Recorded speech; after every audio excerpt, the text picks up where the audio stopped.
இப்போ எல்லாருக்குமே வணக்கம். இப்போ நம்ம பார்க்க போகிறது 3 மார்க். ஏடியில் வந்து இன்னொரு 3 மார்க்கை பற்றி பார்க்க போகிறோம்.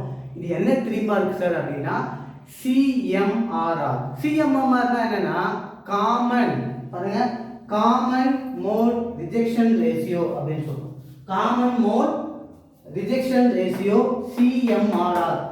சிஎம்ஆர்ஆர்னா என்னன்னா காமன் மோட் ரிஜெக்ஷன் ரேஷியோ, அதான் சிஎம்ஆர்ஆர். பாருங்க, ஷார்ட்டா கொடுத்துருக்கேன் பாருங்க. சிஎம்ஆர்ஆர்னா AD divided by ACM. Sir ஏடினா என்ன அப்படின்னு பார்த்தீங்கன்னா டிஃபரன்ஷியல் வோல்டேஜ் கெயினுக்கும் காமன் மோட் வோல்டேஜ் கெயினுக்கும் இடையே உள்ள விகிதம் தான் சிஎம்ஆர்ஆர். சார் இல்லை சார், எனக்கு வந்து தேதி வந்து எனக்கு தெரியாது, சிம்பிளா எழுதணும் அப்படின்னா CMRR equal to AD divided by ACM போட்டா போதும். ஏடினா என்ன? Differential voltage gain.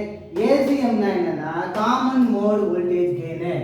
அப்போ சிஎம்ஆர்ஆர் அப்படின்னு கேள்வி கேட்டானா இல்லைன்னா எக்ஸ்பெக்ட் போய் கேட்பாங்க. சிஎம்ஆர்ஆர் எக்ஸ்பெக்ட் என்னன்னா காமன் மோட் ரிஜெக்ஷன் ரேஷியோ. அப்படின்னா என்ன அர்த்தம்னா டிஃபரன்ஷியல் வோல்டேஜ் கெயினுக்கும் காமன் மோட் வோல்டேஜ் கெயினுக்கும் இடையே உள்ள விகிதம் தான் சிஎம்ஆர்ஆர்.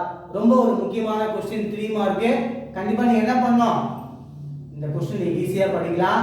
எக்ஸாம்ல வரக்கூடிய ஒரு முக்கியமான ஒரு क्वेश्चन நல்லபடியா எழுதுங்க. All the best.